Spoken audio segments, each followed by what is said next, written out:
What is going on, guys? It is Wrestlelamia here, back with some more news. Now with Payback just a day away, what will WWE do to hype it on SmackDown? And to be honest, spoiler alert, it was a damn good SmackDown.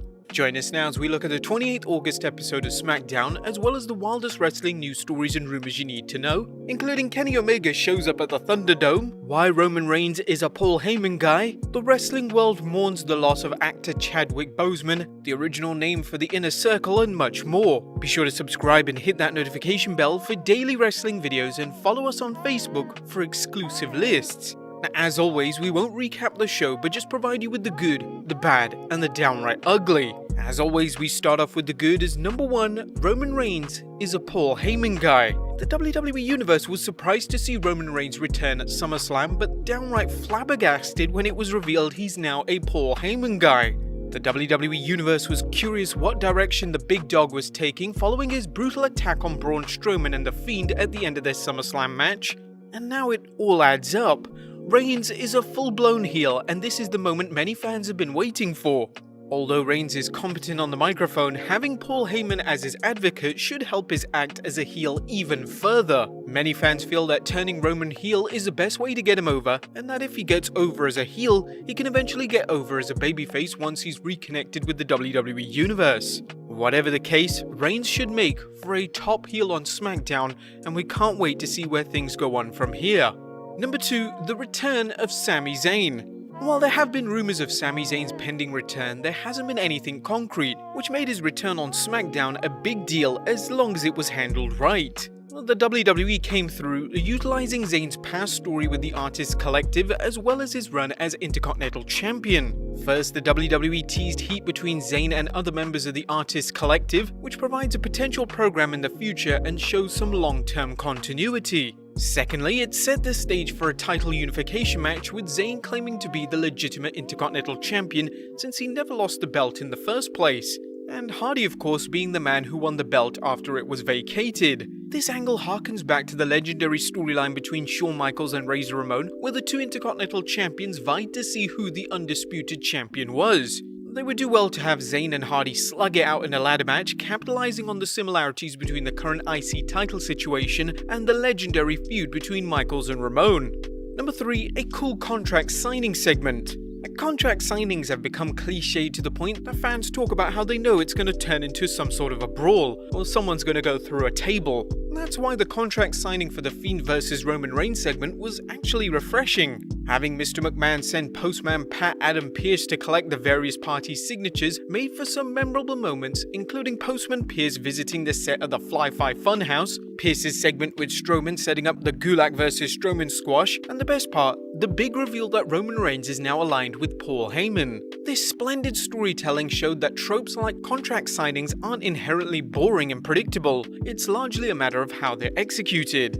Number 4, Alexa ups her acting game. It's great to see the WWE hasn't dropped the Alexa Bliss storyline with The Fiend, and even better that Little Miss Bliss has upped her acting game. Bliss showed a wide variety of emotions when she interacted with her BFF Nikki Cross, subtly hinting at how her interaction with The Fiend has influenced her before snapping and revealing that she's not the same Alexa Bliss that Nikki Cross has been friends with over the last year. Bliss has changed her emotions subtly and did so without overacting, a common problem with WWE superstars whose acting wouldn't even get them on soap operas.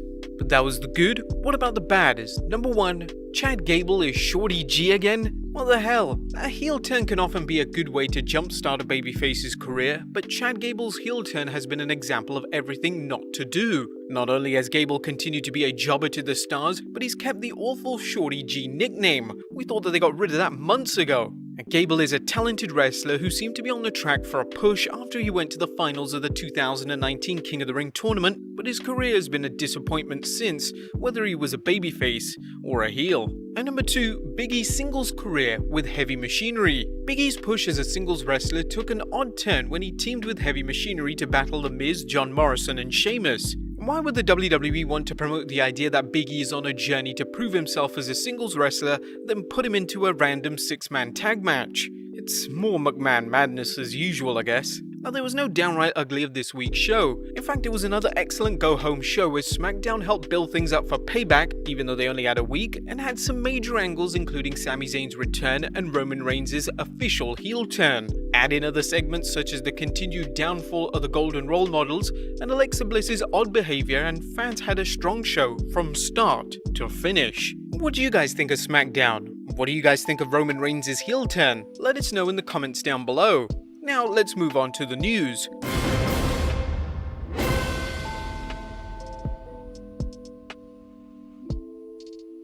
Now our first story looks at whether the WWE stopped virtual hijacks in the Thunderdome. The phrase anything can happen in the WWE has led to some embarrassing situations, with the Thunderdome setup of virtual fans allowing for mischief, ranging from fans posting pictures of Pikachu, a message calling for the WWE to fire Velveteen Dream, a picture of Chris Benoit, and even a video from a clan rally. Thankfully, the WWE's new system of selecting more trustworthy fans seems to have worked for the 27th August SmackDown, as the only hijack was a fan putting Kermit the Frog on screen. Yeah, it's not that harmless after all. However, SmackDown did have one unexpected visitor amongst its virtual fans, as our next story looks at Kenny Omega watching SmackDown. While Kermit the Frog appears to be the only troll at SmackDown, fans noticed an unlikely fan in the audience, All Elite Wrestling performer and Vice President Kenny Omega. We don't know if Omega was serious or not, but he kinda confirmed it was him at the event, tweeting, "I was just trying to have a good time, I honestly didn't think anyone would notice." Although Omega's appearance is funny, the optics are troubling when an AEW wrestler is seen watching one of the competition's shows. How do you think AEW President Tony Khan will react to Omega's appearance? Let us know in the comments down below. Next up, a bit of sad news as Chadwick Boseman passes away and wrestlers react. The world is mourning the unexpected passing of actor Chadwick Boseman. Boseman, 43, waged a 4-year battle with colon cancer and, according to reports, passed away peacefully at his home while surrounded by his family. Best known for his title role in the 2018 film Black Panther, as well as portraying Jackie Robinson in 42 and a number of other film roles, the wrestling world poured out its sympathies and respects to Mr. Boseman and his family and friends. Here are but a few of many messages sent out by the wrestling community. Titus O'Neil tweeted, "Rest in peace Chadwick Boseman. Thank you for being a part of one of the most important moments for black culture around the world in our lifetime. Hashtag King Salute." Scorpio Sky tweeted, "This one hurts." And Isaiah Swerve Scott also tweeted, "Oh my god. Prayers, man." The Rock also tweeted, "Hard to hear about this. Rest in love, brother. Thank you for shining your light and sharing your talent with the world. My love and strength to your family." We'd like to send our condolences to Mr. Boseman's friends and family. Next up, King Corbin, Universal Champion? Was the WWE planning to crown King Corbin as Universal Champion? Well, according to Sportskeeter's Tom Colohue, there were serious discussions about elevating Corbin to the main event. He mentioned the idea was that they could make a new star, but of course there have been many changes since. It was supposed to be The Fiend versus Roman Reigns at WrestleMania, with Roman winning the championship. That would evolve into a championship match for King Corbin. King Corbin would be the man whom Otis would claim the briefcase on. Otis would be cashing in on King Corbin after he won his first championship. Corbin has been firmly entrenched as an uppercard wrestler, yet has failed to make the jump to the main event. Do you think Corbin would have made a good Universal Champion? And does he belong in the main event? Let us know in the comments down below. Next up, the question of why is Roman Reigns with Paul Heyman? Roman Reigns' alliance with Paul Heyman is the talk of the wrestling world, and fans are curious to why the WWE paired the two up. Wrestling News' Paul Davis elaborated on what he's heard about the situation, as well as the original plans for the big dog prior to him taking off due to the virus. There were plans to do something like this with Reigns after WrestleMania. The idea was that he would have a chip on his shoulder after beating Goldberg for the Universal Championship in a short match. Those plans were changed when Reigns pulled out of the show due to COVID-19 concerns. According to Davis, the heel turn is merely a means of turning Reigns into the WWE's top babyface. Although he's going to be positioned as a heel, people in management realize that Reigns will likely be seen as a fan favorite, and he will likely get cheered when the fans are allowed back at the shows. The goal is for him to be the ultimate babyface and to finally get him on the top tier level like John Cena. A heel turn could finally lead to Vince McMahon's wishes of the WWE Universe embracing Roman Reigns as the top babyface, but given the WWE's past reactions to Reigns as a babyface, there are no guarantees. Next up is a huge spoiler involving Bray Wyatt.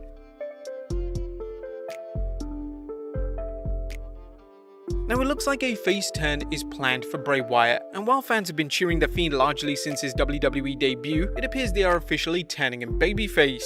Wrestling News' Paul Davis is reporting that Roman Reigns will win the Universal Championship at Payback, leading to the Fiend chasing him for the belt. PW Insider reports that the Fiend is being turned due to Braun Strowman's status as a heel and Roman Reigns' recent heel turn. The Blue brand could use a main event babyface, and hopefully they won't water down Wyatt's act if he does turn face. And finally, the original name for Inner Circle. Last but not least, a nickname can mean everything for a professional wrestler or faction, and speaking with Tony Schiavone and Aubrey Edwards on the AEW Unrestricted podcast, he recalled when learning he was being placed into a faction and what the group's name might be. That was probably around like All Out. I think it was Nick Jackson. He came up to me and he's like, "You know what you're doing?" I'm like, "Not really." He's like, "Yeah, you're gonna be in this group called The Fist." I don't know. They're working on the name with Jericho. I'm like, The Fist? He's like, yeah. I'm like, that's kind of a whack name. That's kind of a takeoff of The Hand with Marvel Comics. Guevara said the first name had potential, but he wasn't even sure if Nick was playing a joke on him, although the idea of the fist with each member representing a finger was logical. Makes sense, but I remember thinking, oh, he's ribbing me, especially because Nick, he's always messing around. So I was like, there was no way he was serious. I'll believe it when I see it. Thankfully, the Fist was replaced by the Inner Circle, a group that has quickly become AEW's top faction. But there you have it, guys. The good, the bad, and the downright ugly from this week's edition of Smackdown, as well as the wildest wrestling news stories and rumors you need to know. Be sure to leave your comments down below, subscribe if you haven't already, follow us on Instagram and Facebook for exclusive lists, and I'll see you next time with some more wrestling content.